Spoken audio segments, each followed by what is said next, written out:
بہتر ہوتی ہے تو وہ آگے بڑھ جاتا ہے. وہ ملک، وہ شہر، وہ گھر، وہ بندہ جس کی معیشت بہتر ہو، کاروبار بہتر ہو، وہ دنیاوی اعتبار سے ترقی کرتا ہے.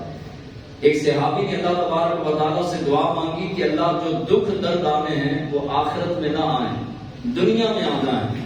تو حضور علیہ السلام کو پتہ چلا تو اللہ کے حبیب علیہ السلام نے ناراضگی کا اظہار کیا. فرمایا تو نے یہ کیوں نہیں کہا کہ ربنا آتنا فی الدنیا حسنہ وفی الآخرۃ حسنہ؟ تو دنیا بھی بہتر مانگتا، آخرت بھی بہتر مانگتا، تو نے یہ کیوں نہیں کہا؟ اور حضور نے ناراضگی کا اظہار کیا کہ ایسی دعا، مصیبتوں کو مانگنے والی دعا نہیں کرنی چاہیے. برطانیہ کا ایک جاسوس تھا مسٹر ہیمفرے. آج بھی اگر آپ اس کی کتاب خریدنا چاہیں تو وہ مارکیٹ کے اندر دستیاب ہے.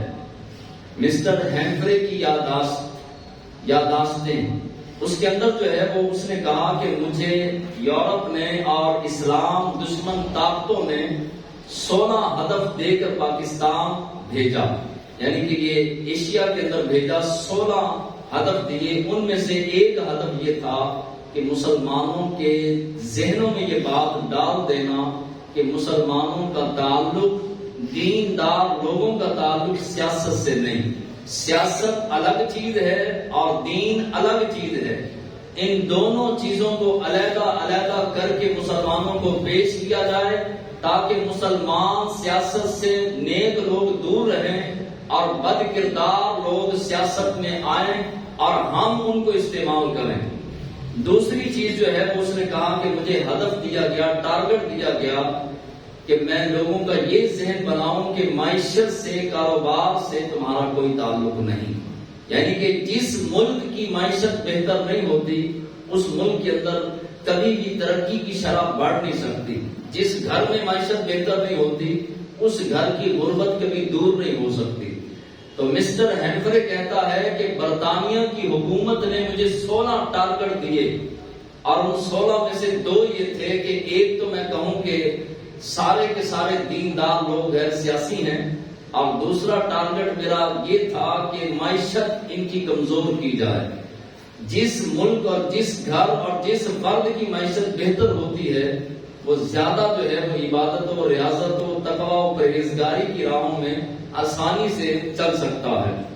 حضور علیہ السلام نے فرمایا کہ جس کو 3 چیزیں مل گئیں یہ اس کی خوش قسمتی ہے. کتنی چیزیں؟ 3 چیزیں مل گئی. اچھا گھر، یہ اللہ کی نعمت ہے، اللہ تعالیٰ سے سوال کرنا چاہیے، مانگنے میں کوئی حرج نہیں. اچھی سواری، اچھی بیوی. ہاں گھر ضرورت کے لیے اگر حاصل کیا ہے تو ٹھیک، اگر تفاخر کے لیے، فخر کے لیے، تکبر کے لیے، لوگوں کو دکھانے کے لیے اور اپنا امیج بڑھانے کے لیے اگر حاصل کیا ہے تو اس کو جو ہے وہ مذموم فرمایا اور فرمایا کہ یہ برا ہے. اگر ضرورت کے لیے گھر خریدا، گھر بنایا، گھر میں رہے تو اس میں کوئی حرج نہیں، بلکہ اس کو نعمت خداوندی کہا گیا. 3 چیزوں کا حساب نہیں ہوگا. یاد رکھیے کتنی چیزوں کا؟ 3 چیزوں کا. علماء محدثین و مفسرین فرماتے ہیں کہ 3 چیزوں کا حساب نہیں. ضرورت کا گھر، سترے عورت کے لیے، بدن چھپانے کے لیے کپڑا، اور بھوک کے وقت جو کھانا کھایا جاتا ہے، ان تینوں چیزوں کا حساب نہیں ہوگا. باقی ثم لتسألن یومئذ عن النعیم. باقی پوری کائنات میں جو نعمت دی جائے گی اللہ کی جانب سے، ہر نعمت ہی اللہ کی جانب سے ہے، تو اللہ تبارک و تعالیٰ اس کا حساب فرمائے گا.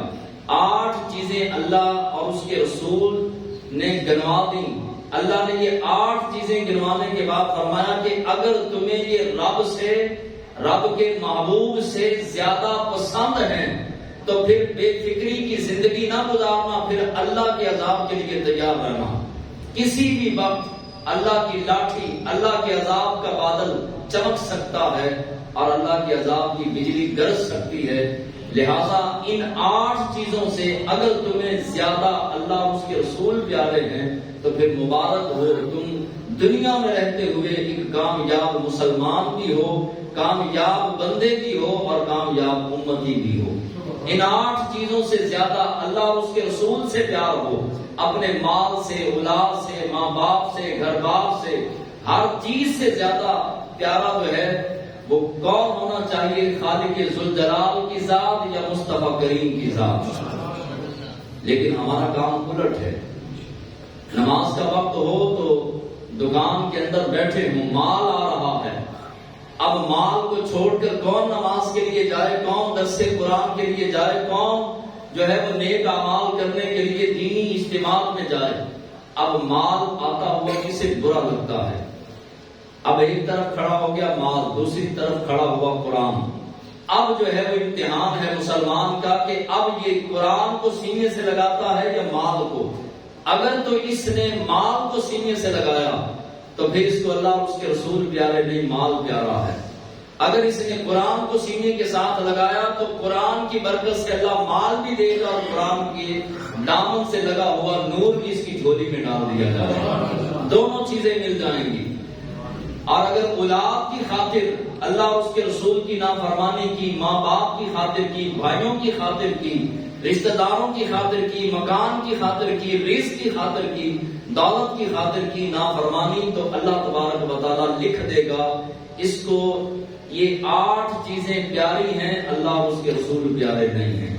اور اگر یہ معاملہ ہو گیا، لکھ دیا گیا، تو محدثین فرماتے ہیں قیامت کے دن اللہ کھڑا کر کے کٹہرے کے اندر فرمائے گا جاؤ اپنے ماں باپ کے پاس، جاؤ اپنے بھائیوں کے پاس، جاؤ اپنی اولاد کے پاس اور ان سے نیکیاں طلب کر کے لاؤ. اگر یہ تمہیں نیکیاں دے دیں تو تمہیں داخل جنت کر دیا جائے گا. اب یہ دوڑے گا میدان محشر، ماں کے قدم پکڑے گا، باپ کے پاؤں پکڑے گا، بھائیوں کی منتیں کرے گا، بہنوں کی منتیں کرے گا، بیوی کے پاس جائے گا، بچوں کے پاس جائے گا، کسی کے آگے ہاتھ جوڑے گا، کسی کے پاؤں پکڑے گا. میدان محشر ایک نیکی بھی کوئی نہیں دے گا. اور آج ایک لمحہ مسجد میں گزارنا، ایک لمحہ مسجد میں گزارنا، علماء و محدثین فرماتے ہیں دین کی بات سننا یا دین کی بات سنانا یہ 60 سال کی عبادت سے زیادہ افضل ہے. ایک لمحہ. اور آپ عشاء سے اگر بیٹھے ہیں تو آپ لمحوں کا حساب لگائیں. لمحہ کہتے ہیں جتنی دیر آنکھ جھپکنے میں لگتی ہے اس کو لمحہ کہا جاتا ہے. ایک لمحہ اگر دین کی بات سنی جائے یا سنائی جائے تو 60 سال کی عبادت کا ثواب. اور قیامت والے دن کے سارے رشتے جمع ہو کے بھی ایک نیکی نہیں دیں گے. جن کی خاطر ہم نیکیاں چھوڑتے جا رہے ہیں، جن کی خاطر ہم نے مسجدوں کو ویران کر دیا، قرآن کے ساتھ بے وفائی کا اعلان کر دیا، دین کو چھوڑ دیا اور اجتماعات کو چھوڑ دیا، تو یہ قیامت کے دن جو ہے وہ مڑ کے بھی نہیں دیکھیں گے، ماں باپ بھی نہیں دیکھیں گے، بہن بھائی، رشتہ دار، اولاد، بیویاں.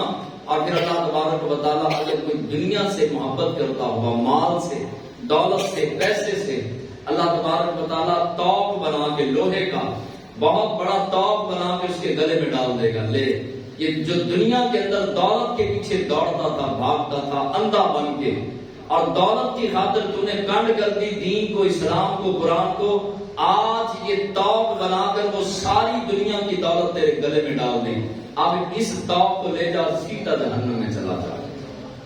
ایک صحابی حضور کی بارگاہ میں حاضر ہوئے اور عرض کیا، سلام کیا اور کہا کہ یا رسول اللہ صلی اللہ علیہ وسلم، میں دنیا کے اندر جب دین کے لیے وقت نکالتا ہوں تو میرا نقصان ہوتا ہے. مثال کے طور پہ میں دکان پہ بیٹھا ہوں، نماز پڑھنے جاؤں گا، پیچھے سے کوئی گاہک آئے گا، وہ واپس چلا جائے گا تو میرا نقصان ہوتا ہے. تو میں کیا کروں؟ مجھے وسوسے آتے ہیں. میں نماز پڑھنے آؤں تو میرے ذہن کے اندر خیالات دوڑتے ہیں کہ اگر میں دکان پہ بیٹھتا 4 پیسے آ جاتے. تو مصطفیٰ کریم علیہ السلام جلال میں آئے، فرمایا جس نے دین کو پایا اس کا دنیا کا نقصان ضرور ہوا ہے. دنیا کا نقصان وقتی ہے، لیکن جس نے دین کا نقصان کر لیا رب اس کی دنیا بھی برباد کر دے گا، آخرت بھی برباد کر دے گا. جو یہ چاہتا ہے کہ دنیا بھی برباد نہ ہو، آباد رہے اور قبر بھی روشن اور منور رہے، اس کو پھر کے آنا پڑے گا اسلام کی طرف. اس کو دامن کے ساتھ، دین کے دامن کے ساتھ لگنا پڑے گا. دین کے دامن کے ساتھ ہی نجات ہے. دین کے دامن کے ساتھ وابستہ جو ہو گیا اسی کا بیڑا پار ہے. اور بعض لوگ سمجھتے ہیں کہ 8 چیزیں اللہ نے گنوانے کے بعد فرمایا کہ اللہ ان پر عذاب نازل کرے گا. کن پر؟ جنہوں نے ان 8 چیزوں کو تو پکڑ کے رکھا، اللہ کو بھی چھوڑ دیا، اللہ کے رسول کو بھی چھوڑ دیا، ان 8 چیزوں سے اللہ اور اس کے رسول سے زیادہ محبت کی، تو اللہ پھر عذاب نازل کرے گا، عذاب کا انتظار کرو۔ اور میں نے دوپہر کو بھی عرض کیا تھا، جمعے میں بھی، عذاب یہ نہیں کہ